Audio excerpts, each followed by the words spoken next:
Hey guys, welcome back to the channel. Question I get asked more than anything is what should I put in my bag?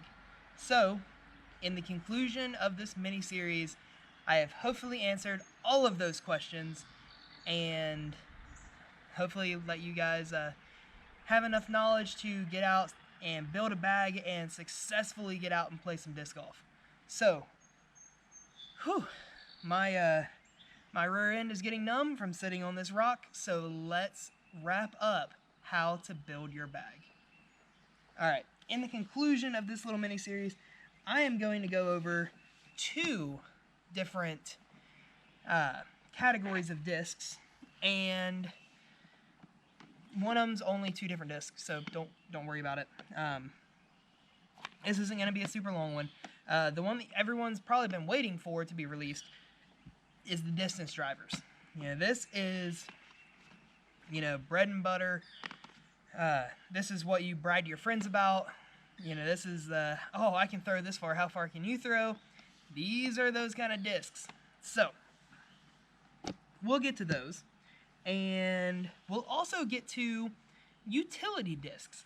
And this is something I kind of thought about throwing this disc in with the fairways where I keep it in the bag. But then I'm just like, well, it kind of doesn't fit in with the rest of my fairways. It's completely different. As well as this. This doesn't really fit in with the rest of my distance drivers. It's completely different. So I took these two out. And I'm going to go over these after I go over my distance drivers. So let's go over the big boys. These are your big distance machines. And if you are like me, these are your favorite disc in your bag. So this is also probably where a lot of people get where the school of thought of one mold, different stages of wear comes into play more than anything else. I know a lot of people that say it's like, oh, I only carry 6 molds, or I only carry 5 molds, but I carry 20 discs in my bag. Well, that can get kind of confusing because you sometimes can't remember which rock does what. Where if you kind of break it up a little more into a few different molds that do something different, then that might help you out a little bit. In the end, it's your bag. People on Facebook aren't throwing your disc, you're throwing them. Throw what works for you. If what works for you is throwing 4 different molds, but throwing 4 of each different kind of mold, by good golly, continue doing that. But if you like throwing, 3 different molds for 3 different mid-range shots, do that. It's a free country. You're throwing the disc, it's your bag, it's your plastic, do what you want, do what's successful to you. Cannot preach that enough. Off my soapbox, back onto my rock, let's get into the distance drivers. So, the same as with your fairways, same as with your mid-ranges and your putters, you're going to want 3 different kinds of distance drivers. And these can all be the same mold. I carry 2 molds. I carry the Wraith and the Destroyer. So, whatever combination of different kinds of disc, as long as you cover these 3 specific things, you can get out with 3 distance drivers and be fine.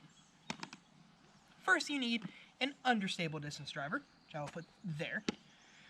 Then you need a neutral distance driver, I will put there. And then an Overstable distance driver, I will put there. Now for me, I also carry 2 more. This one fits right in between my neutral and Understable, and this one fits right in between my neutral and Overstable. This will actually kind of flip-flop, depending on the wind. But anyway, that should be, these 3 are those should be almost guaranteed to be in your bag. You need 3 good distance drivers, Understable, neutral, Overstable, and then having these 2, which I should flip those over. There we go. Now you can maybe see them a little better if the camera's pointed right. So, that should be, these 3 need to be in your bag. These 2 might be optional, but it's up to you, what you want to throw. This is the setup that works for me. So, like I said, we'll start with the Understable. Let's get out the Wraith. The Wraith is what I go to for my Understable distance shots. This is just a turnover machine or even a long distance roller. This also has a good fair amount of glide to it. For my neutral, actually for the rest of them are all destroyers. So let's just, yeah, we'll skip that little intro. Get rid of that. Your Understable. Your Understable needs to be what you trust in a Tailwind. This right here can be, you know, your main Tailwind driver. Typically my main Tailwind driver is kind of this destroyer that's right in between neutral and Understable. So that's typically the one I go with. But just for argumentation's sake, we'll go with this. If you're a big power player, this disc should almost be like a super long distance roller. Nothing rolls like a high-speed disc.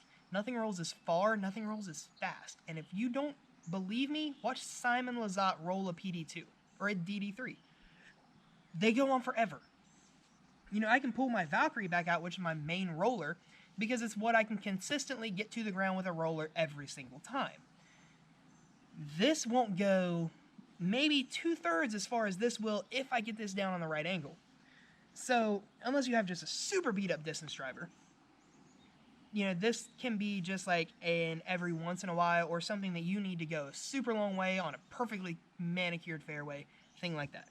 But for everyday use, this should be a really, really good turnover machine. Something you can throw on a 45-degree hyzer, full power, it's going to flip up and it's going to turn.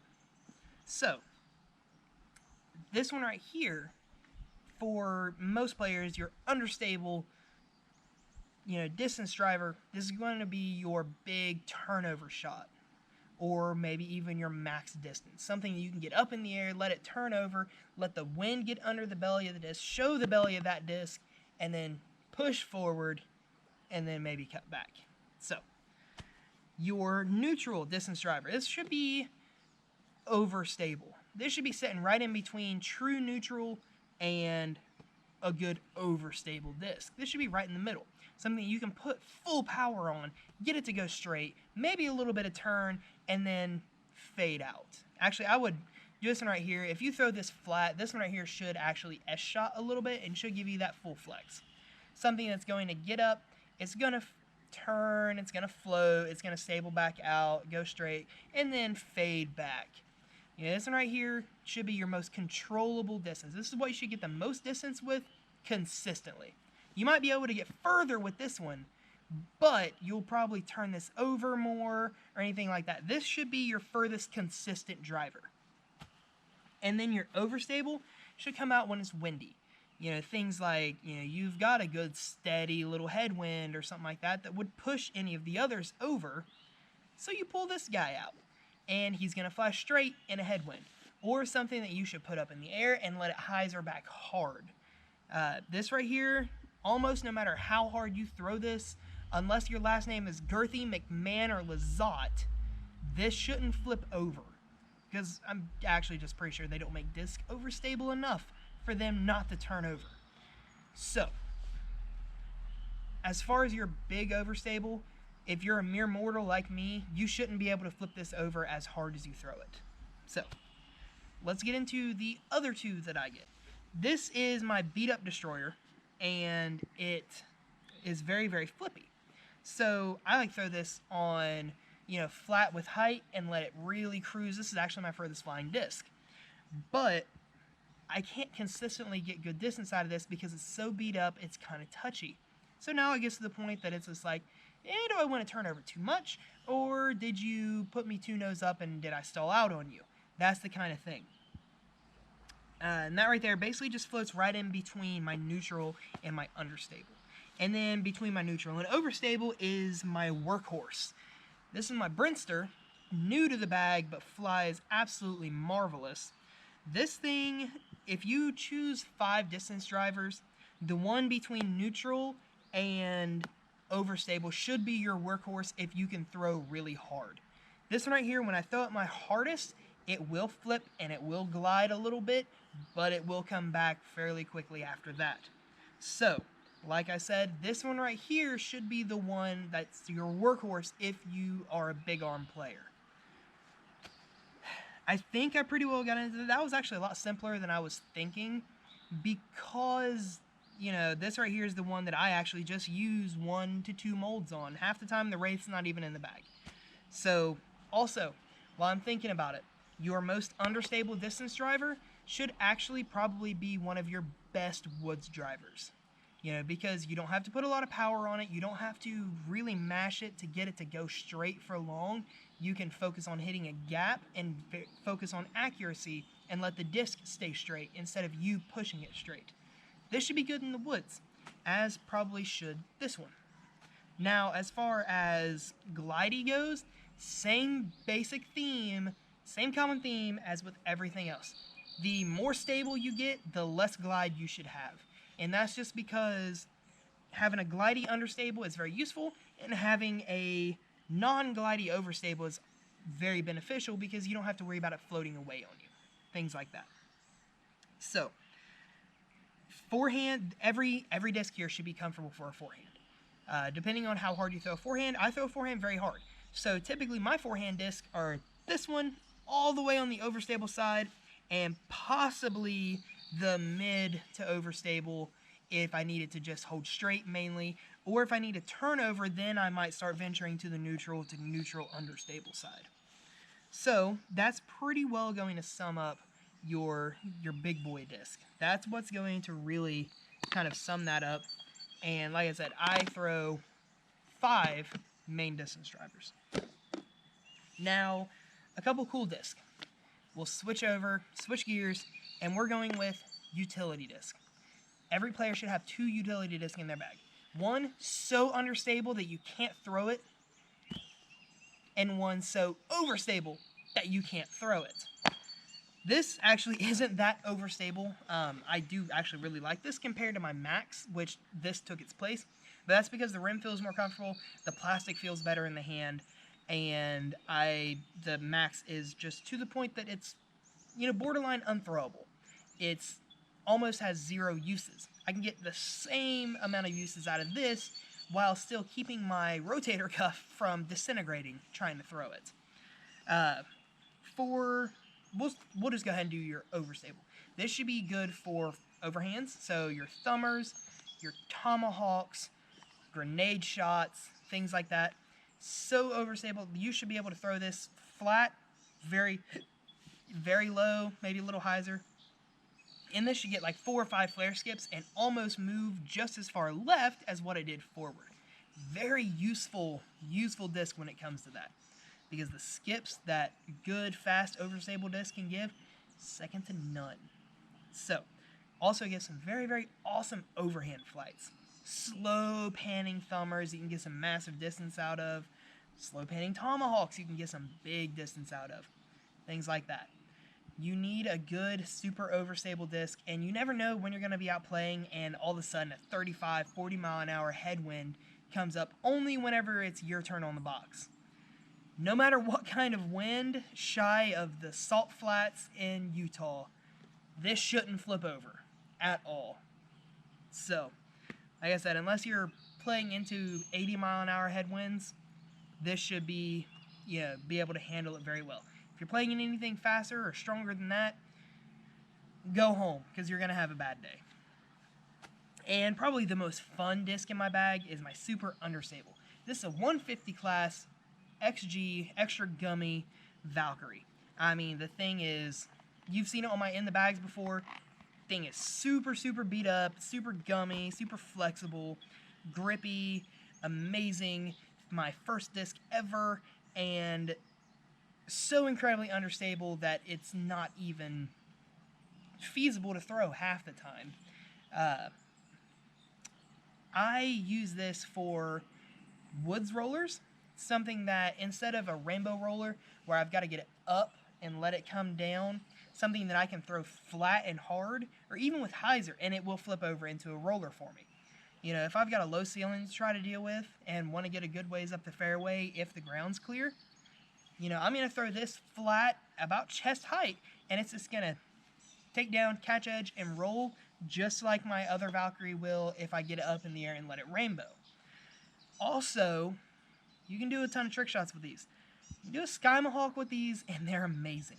Throw it on a giant Sky Annie line, and it'll get up and actually flip over on its back and then pan back just the same as you're throwing a thumber. It's honestly, if you haven't seen it, I think Simon busts one out in the 2017 Worlds. I think it was the 2017 Worlds, Simon busted out a Skymohawk on film, and if not, you should just be able to look it up on YouTube. It is amazing. They're incredible shots. You can also get some really quick pan thumbers or tomahawks out of this, or even things that pan multiple times. You know, I've seen people get super flippy disc and throw a thumber with it, and it pans back, and it pans back again, or does a little weird flip. I think Central Coast has a video of the most ridiculous thumber follow flight ever. It's crazy. So there is a myriad of different uses for a super understable disc. And you never know. I mean, I've thrown awesome shots with this to where I threw it on enough hyzer that it actually went left, stood up, went right, flattened back out, and then came back left. So it's just so understable, but it's just a useful tool to have in the back of your bag if you ever need it. So everybody, that is how to build your bag. I showed you 23 discs today. Actually, I'm sorry. I showed you 22. I forgot about this guy. Actually, I intentionally left this out. This is the Star Invictus. I don't see this staying in my bag. There's too much overlap with my Firebirds, and it's just not the most comfortable thing in the hand. But true to my word, I'm keeping it in the bag for about a month or so after my first flight review, which will be coming out soon. I'm still working on editing it. That way I can go back and give a first flight revisited, which is what I want to do with all my first flights. I want to go back and revisit it after about a month having it in the bag to tell you if it stays in the bag. So, and that way you can see if the discs that I'm trying out are actually staying in my bag without me having to do 800 in the bags a year, which I actually wouldn't mind doing. In the bags are fun. So, I left out the Star Invictus, so, you know, whatever. It's, that's no big deal. I showed you 22 discs today, and a short recap of the entire series. You should be able to get away and go play any course in the world with one putter for your main putter and upshots, one understable putter, one overstable putter, one understable mid-range, one neutral mid-range, one overstable mid-range,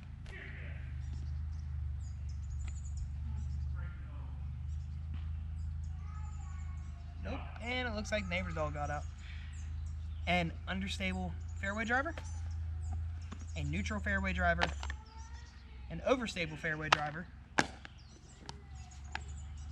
an understable distance, a neutral distance, and an overstable distance. With those 12 discs, you should be able to go out and tackle any course in the world and be able to do fine. Just don't lose any in the drink. So, everybody, I hope you enjoyed this little mini-series. It's been fun. This is something I've wanted to put together for a long time, especially after getting so many questions on what I should put, like what somebody should put in their bag. So, with that being said, go back, look at the mini-series, watch all the episodes. Leave me a comment. Tell me what you think. Tell me if you think I'm missing a major shot in my bag or any major holes that my discs don't cover. And, you know, if it's blatantly obvious or anything like that, I'll go back and, you know, add in an addendum and, you know, upload another video and, you know, say how I screwed up. If you liked it and enjoyed it, comment below and let me know. If you want to see me, you know, go over some other topics, you know what to do. Comment below. I want to get the first flights done on just finish them on the Star Invictus. I've already done that. The Discmania P2 and the Star Rock X3. And this one right here is basically just a, you know, I've had the Rock X3 in the bag since it came out, but as a favor to my good buddy DJ Heck Yeah, I'm doing a first flight on this. I'm going to show this off a little more. It's gorgeous. If you haven't seen it, it's beautiful, really beefy. So, I will, sounds like the neighbor's dog's getting excited, so. Alright, well, everybody stay safe. Follow me on Instagram, find me on Facebook, and, you know, like the video, comment below, subscribe to the channel, be on the lookout for more, you know, more content. Subscribe and, you know, ring that notification bell. That way, whenever I post new things, you guys get notified first. In the meantime, everybody stay safe out there. And until next time, I'll see you.